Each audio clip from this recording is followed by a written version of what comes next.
Have you ever wanted to be able to do a pull-up, let alone several? Well, in this video, I'm going to show you 3 exercises that you can use to improve your pull-up game and actually be able to get a pull-up finally. This here is the lovely Eileen. Eileen, show me your calves. A couple of factors of why people tend to fail at pull-ups. Number 1 would be weak biceps. It tends to be when people are pulling.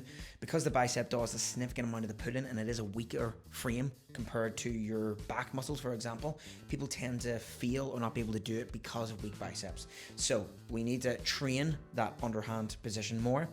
And 2, just a matter of frequency. People don't practice them enough. Pull-ups are a very difficult exercise. It is a compound exercise. Now, there's many different ways you can do pull-ups. You can do neutral grip, a little bit harder than underhand. Underhand chin-ups, you'll get a bit more of. And then the hardest one would be your overhand. And the reason why the hardest one is an overhand is because, again, your biceps are at the weakest point, right? So a lot of this is actually based around the biceps, not just the back muscles.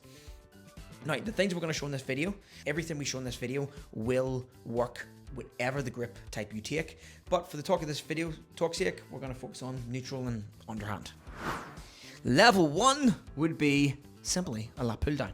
Now, I've got Eileen doing this on an underhand grip because, again, it's better for the lats. You can drive your elbow down further in. But 2, it's also highlighting the short head of the bicep a lot more, which is going to be something to predominantly use in a lot of pull-ups. So I would overload these as much as you can, okay? Keep good form like Eileen has, chest up high. She can overload this with a heavy weight. Chest up high, back is neutral, and you're trying to jam the elbows down and into the base of your spine. Again, don't be afraid to take these for heavy reps. 7 to 10 reps, heavy, good form with good slow negative, full stretch, jam down, and again, good slow negative, jam down. I promise you, you get these heavier. This is essentially a pull-up. Look at it. It's a chin-up, only we're taking a slightly wider grip. So strengthen your lat pull downs, and I promise you that will deliver over to your power potential on a pull-up.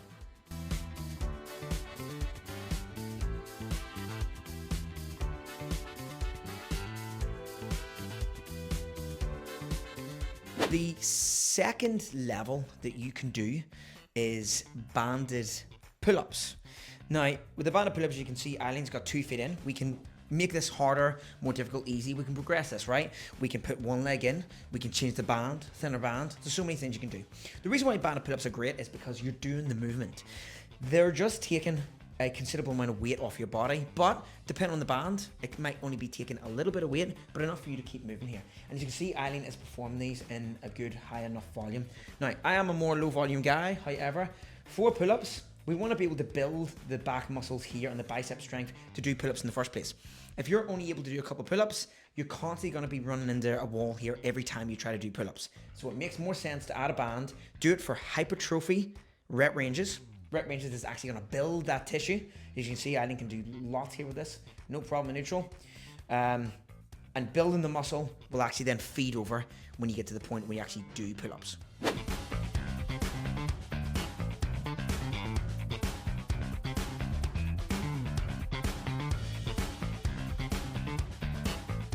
Level 3, I think the hardest one is Australian pull-ups.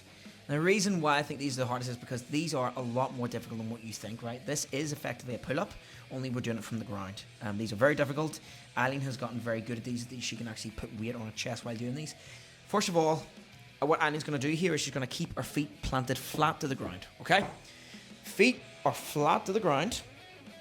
This is level 1, right? So feet flat to the ground. She's going to take an overhand grip, but for these, I want underhand and overhand. I want you to train both, obviously.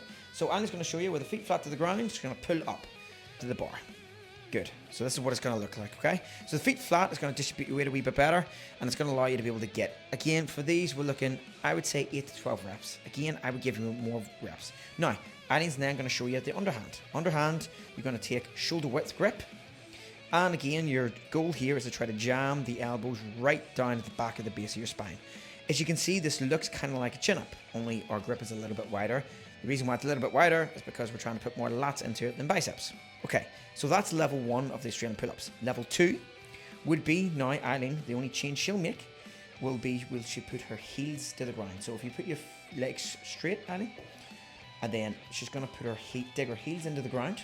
And this time, she's going to squeeze her glutes, put her chest up high, hips up high, and this is going to increase the difficulty by quite an extreme. So, again, she's going to do that there, and you can see the difference now. So her knees are not up in the ground anymore, legs are straight.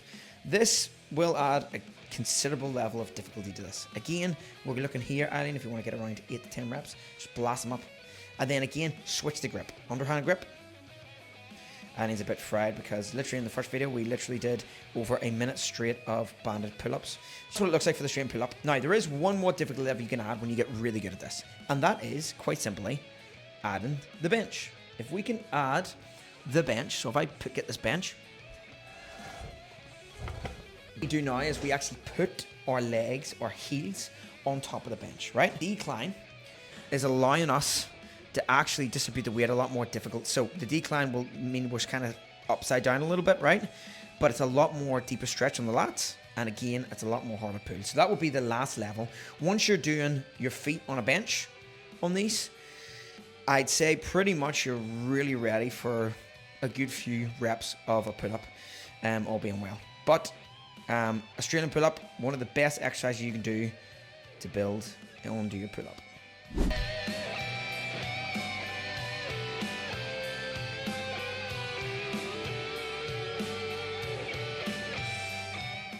So there you have it, 3 very, very worthwhile and meaningful and 3 exercises that you can very easily do. Some of these things you can even do at home.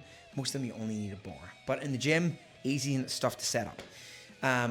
If you liked the video, don't forget to like, subscribe. Tons of other videos like that over in the channel. But drop it in the comments what your pull-up game is like and if these exercises have helped you. But for the next one, I have been Carl from the Orcs Den and she has been Eileen. I'll see you in the next one.